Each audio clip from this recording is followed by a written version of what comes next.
All right, folks, let's talk Puerto Rico. You would think with 95% of the country still without power and critical shortages of water and gasoline in many areas. 2 weeks after Hurricane Maria hit, Donald Trump will be focused on recovery efforts there and in the U.S. Virgin Islands, which was hammered by both Hurricanes Irma and Maria. Yet, he's focused on golf. In 11 hours on Saturday, Trump blasted out 18 tweets about the dire situation in Puerto Rico and the Virgin Islands. Even for a president with a quick Twitter finger, some seem especially critical in the wake of an appeal for help Friday from the mayor of San Juan, Puerto Rico. I am done being polite. I am done being politically correct. I am mad as hell. Take charge and save lives. We are dying here. Well, Trump tweeted such poor leadership ability by the governor of San Juan and others in Puerto Rico who are not able to get their workers to help. He then attacked the hurricane victims in Puerto Rico, tweeting they want everything to be done for them when it should be a community effort. 10,000 federal workers now on island doing a fantastic job. Then in one of several tweets, he attacks on what he calls fake news, including NBC and CNN. Because of the hashtag fake news, my people are not getting the credit they deserve for doing a great job. As seen here, they are all doing a great job.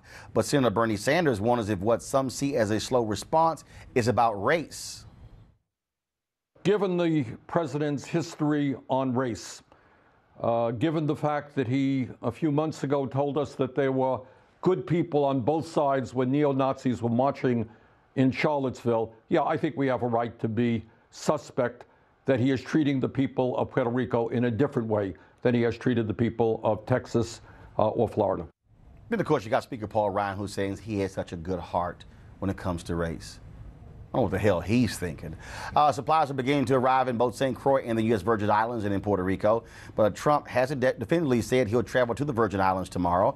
The governor there says FEMA and Trump have given the island tremendous support, but adds that most residents don't have running water or electricity and they need help. Joining us via Skype from Boston is Julio Ricardo Varela. He's co-host of In the Thick and co-founder of the Latino Rebels, also with our panel here as well.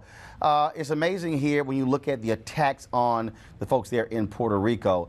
And what is stunning to me is there's no way in the world this president would call white folks in Florida or Texas ingrates if they were critical of a response when this man said how hard it is to get to Puerto Rico because it's an island in a big ocean, and then he keeps attacking them, and he's literally playing golf while folks are there. The three-star general who gets on the ground, he says we don't have enough equipment here as well. So all this great job, fantastic job, is not reality. Right. It's first of all. Before Puerto Rico, just my heart is with Las Vegas, and this has been a crazy morning. But we still need to focus on what's happening in Puerto Rico. And Donald Trump dedicated a golf trophy yesterday, so we got a golf trophy, which is something that I don't know what we're going to do with it. But what's interesting, this is not really about race. This is actually about colonialism, which race is part of.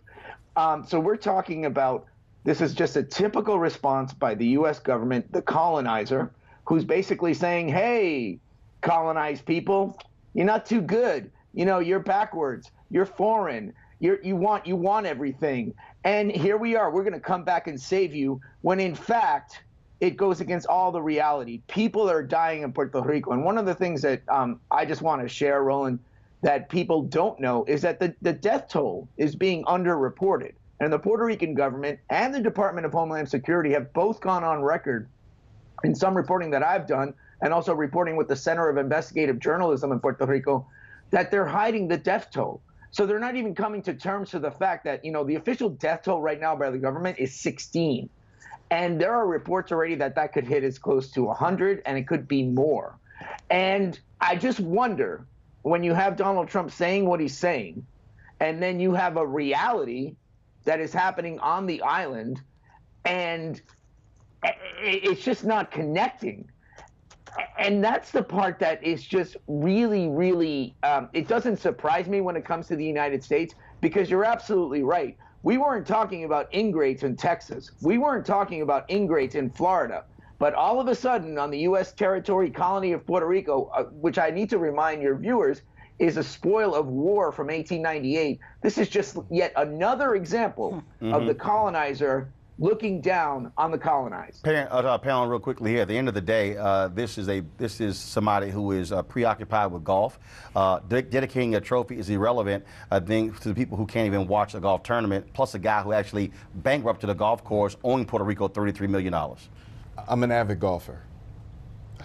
However, I've never found a tee time that's appropriate in the middle of a national or international. Especially when you're the president, and your job is to oversee it. Right. And then, Lauren, when the Washington Post lays out a story laying out the timeline, how this president for 4 days pretty much ignored Puerto Rico, and then said, okay, I guess I'll go ahead and pay attention to it. Which he did, because of course he's a narcissist. He wanted to talk about the NFL, his image, and of course branding the so-called fake media. Every time somebody tells the truth about him, he flips off on Twitter. It's embarrassing. Nobody can ever imagine him sitting still if President Obama were to be on the golf course during something like this. This is outrageous. In fact, he actually tweeted when President Obama was in office saying he wasn't paying attention to Louisiana. Right. So you can always find a tweet that's the opposite of what Trump actually does. Right. It's pretty sad that we have an island full of people without power, that we have U.S. citizens that are struggling, and we're having political battles. We're having Twitter fights. I mean, could you imagine Twitter fights during a national disaster? Like, how low have we sunk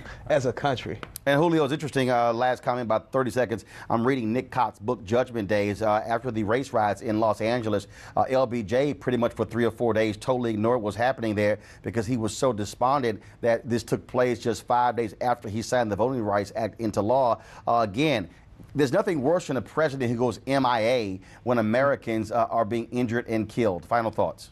My final thought is, you know, the Puerto Ricans are dying. They really are.